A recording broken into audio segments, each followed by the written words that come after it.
tenho como mulher e como negra, não lutar para mim não é uma opção, eu não tenho uma opção. Então, eu sou Marli, eu sou uma mulher negra, né? Então, depois disso, sim, eu sou professora da Universidade Federal de Alagoas. Faço questão de dizer que eu sou do processo de expansão e não de interiorização. Sou assistente social, a minha graduação é em serviço social, assim como o meu mestrado, que foi aqui na Universidade Federal de Alagoas, no programa de pós de serviço social, e o meu doutorado é na Universidade do Estado do Rio de Janeiro, na UERJ, também em serviço social. Então, na minha trajetória, eu venho falando essencialmente discutindo a violência contra as mulheres, a violência doméstica, isso no mestrado, e no doutorado eu aprofundo isso com a discussão racial. Então, eu só vou me dar conta desses processos quando eu começo a estudar, né? Porque a sociedade, ela naturaliza tanto a discriminação do gênero e naturaliza mais ainda a discriminação racial. Então, eu sou uma pessoa que eu tanto vou sofrer a discriminação de gênero, mas eu também vou sofrer racismo, né?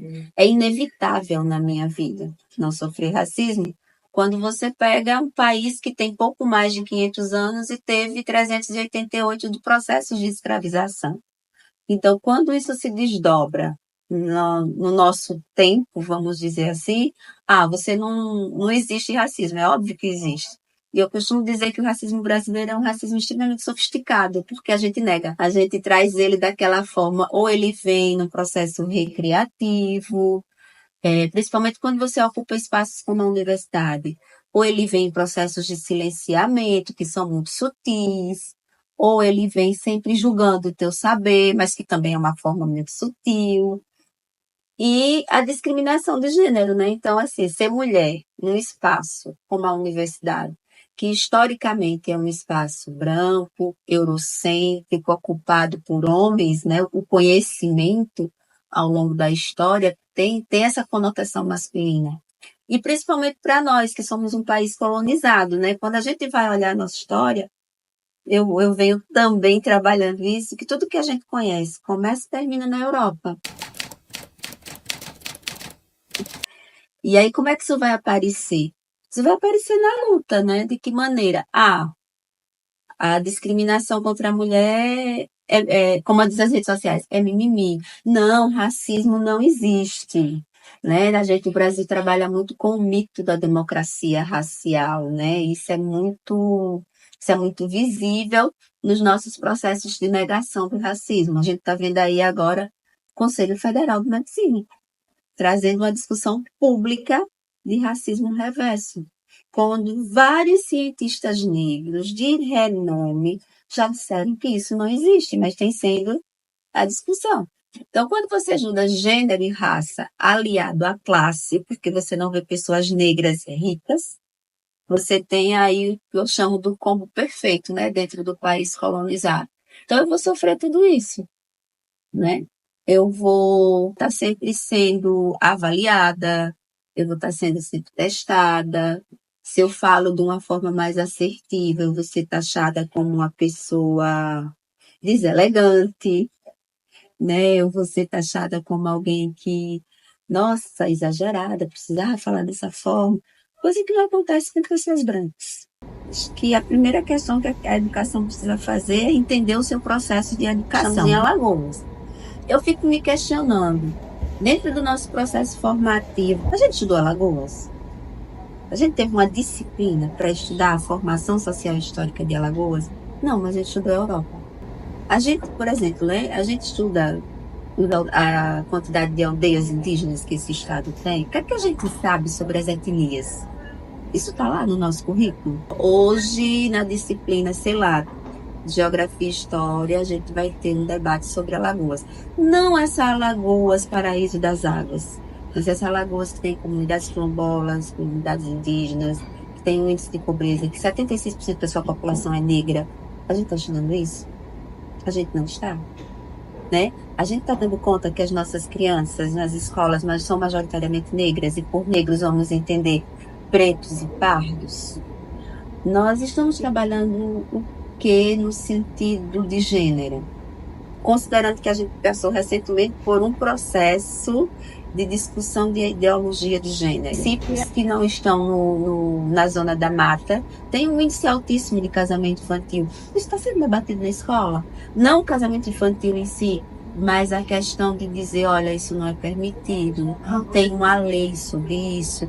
A gente está cumprindo a lei na educação, que obriga as escolas a falar sobre a lei, sobre a história da África. A gente está fazendo isso?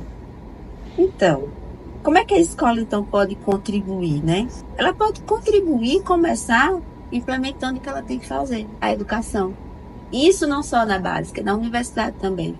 Recentemente a gente teve a reformulação dos nossos PPCs.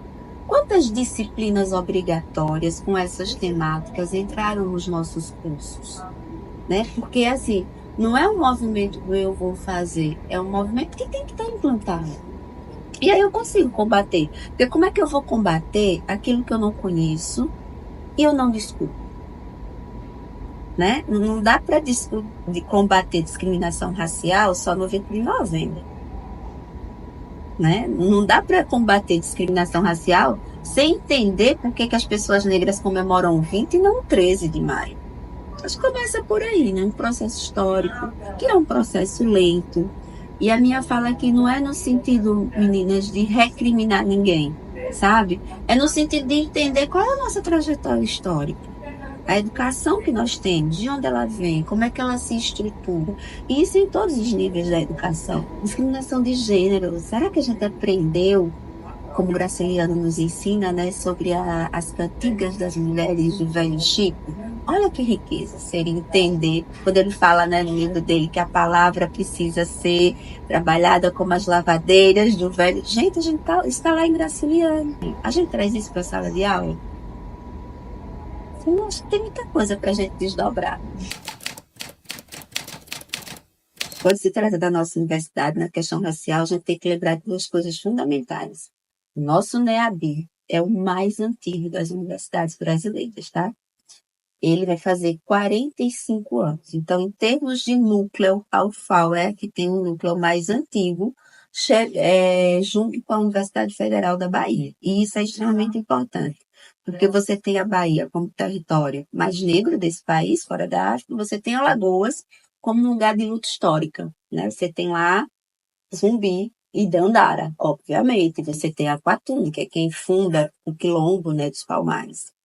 A segunda questão muito importante é que nós somos, salvo engano, a terceira ou a quarta universidade em cotas. Depois da UNB, acho que da UERJ, eu não sei se tem uma outra, somos nós.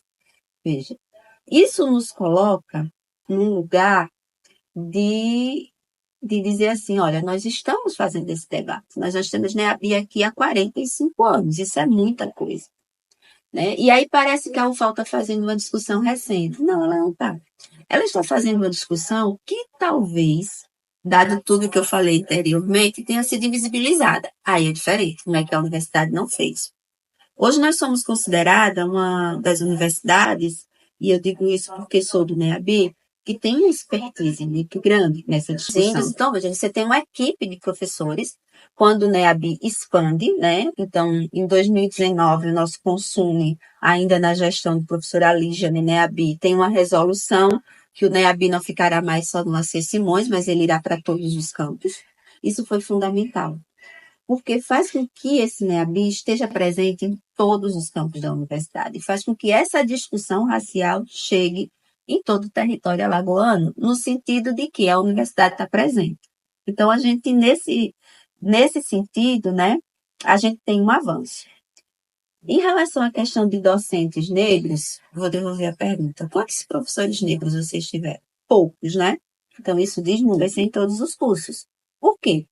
Porque a educação ela não é um processo na sua formação que vai permitir, e esse permitir, entre aspas, eu estou aqui falando permitir no sentido da construção de colonização, do que é branquitude enquanto espaço de poder, que pessoas negras alcem ao o que é a docência de nível superior. O que é a docência de nível superior? É o último cargo que o professor chega, né? Então, ele vai chegar no último patamar, que é a pesquisa, que é um bolsista produtividade. Isso tem toda uma referência de saber que está numa construção branca, eurocentrada, e que tem lugar de pessoas e de corpos.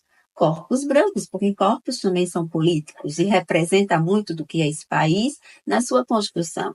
Então, você vai ter um número reduzido de docentes negros em relação ao número de docentes brancos. Isso é sobre um apartheid racial? Não.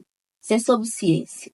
Isso é sobre formação social e histórica brasileira. Isso é sobre processos econômicos e políticos. Isso é sobre como o racismo se estrutura nesse país e como processos de formação também podem ser negados e silenciados. Então, quando você diz que tem poucos professores negros, a pergunta é, por quê? Aí você não vai responder isso dizendo, nossa, é porque tem poucos. Não, porque tem um processo de formação, um processo político, um processo pedagógico, né? Então, por exemplo, nós temos professores negros aqui com decanato que a gente não conhece. Olha que interessante. Nós temos professores negros aqui que são titulares nas suas áreas e a gente não conhece. Por que nós não conhecemos? A UFAL não é uma universidade tão grande no sentido da gente não sabe não transitar, né? Quem são os nossos professores. Então é isso, acho que é pensar mais nesse debate dentro e fora da universidade. E aí como é que esse debate está fora da universidade? Porque nós estamos levando para fora da universidade, né? Não dá para você pensar a discriminação racial como problema da universidade. Isso é uma discussão social. Isso é uma questão da formação do Brasil. Então, a universidade faz parte. Porém, ela sozinha não dará conta desse debate, mas ela tem um papel preponderante. Então, eu acho que não é um conselho, né? Assim, tá. Acho que a realidade está posta, né? A realidade está visível.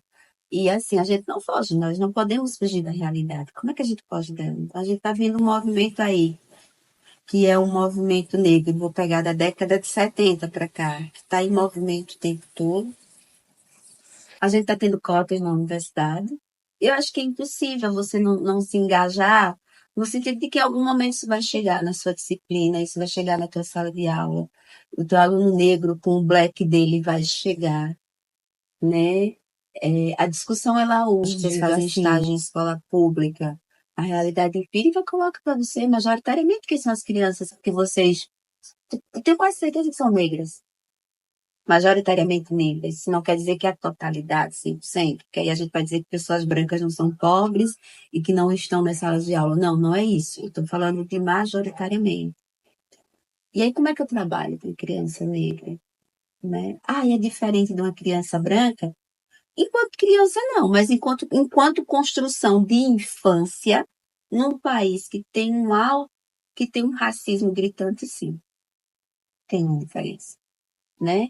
A birra da criança branca é vista de um jeito, a da criança negra é vista de outro, né?